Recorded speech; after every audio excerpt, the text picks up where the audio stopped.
Audiobook presents Hype Machine: How Greed, Fraud, and Free Money Crashed Crypto. Written by Joshua Oliver and read by Sebastian Brown.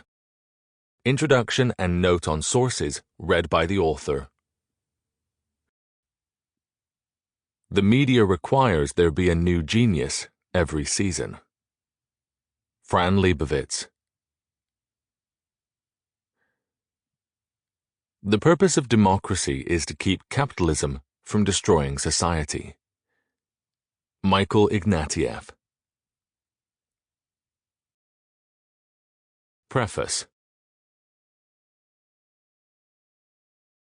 Sam Bankman-Fried edged through the side door of courtroom 26A. His eyes darted around the large, dark-paneled room, seeking a friendly face in the crowd of strangers. He spotted his lawyers and moved urgently the few feet across to the defense table, where he slumped into a chair. His suit jacket, which looked 2 sizes too big, hunched up towards his ears.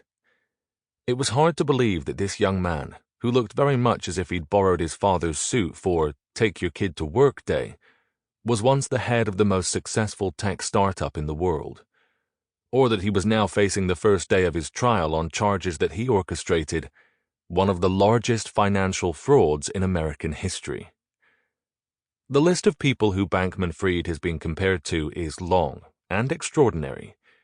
In 3 years of relentless public attention, as he became the responsible face of the cryptocurrency world, and then its arch-villain, he had been variously likened to Jay Gatsby, Albert Einstein, John Pierpont Morgan, Frodo Baggins, Michael Jordan, Bill Gates, Elon Musk, Mark Zuckerberg, Warren Buffett, Bernie Madoff, and Charles Ponzi. Bankman-Fried looked like he had lost 20 or 30 pounds in the 8 weeks he had spent in Brooklyn's notorious Metropolitan Detention Center. He had refused to break his vegan diet and subsisted partly on peanut butter donated by sympathetic fellow inmates. Another prisoner had cut his hair for the trial. The frizzy mane that had defined Bankman-Fried's image as a celebrity CEO was pared back to a fluffy crop. He looked in every way deflated. I had last seen Bankman-Fried in person at his parents' house in Palo Alto 8 months earlier. He had still been his irrepressible self, frizzy-haired and slightly portly.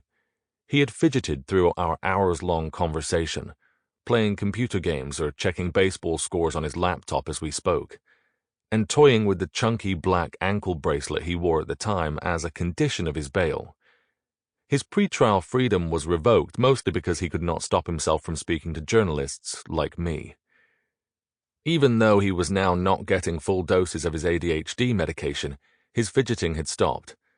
The strangest thing about seeing Bankman-Fried in the courtroom was that he was finally sitting still.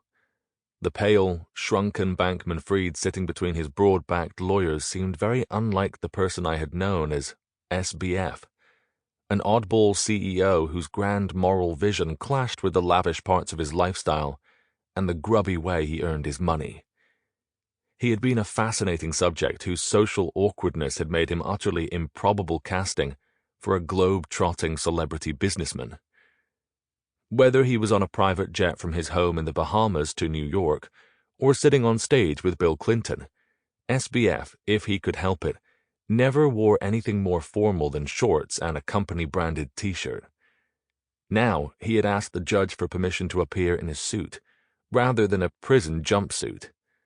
The court order, which allowed for 4 pairs of socks and appropriate undergarments, was a barely noticed indignity compared to what was at stake when he finally entered the courtroom.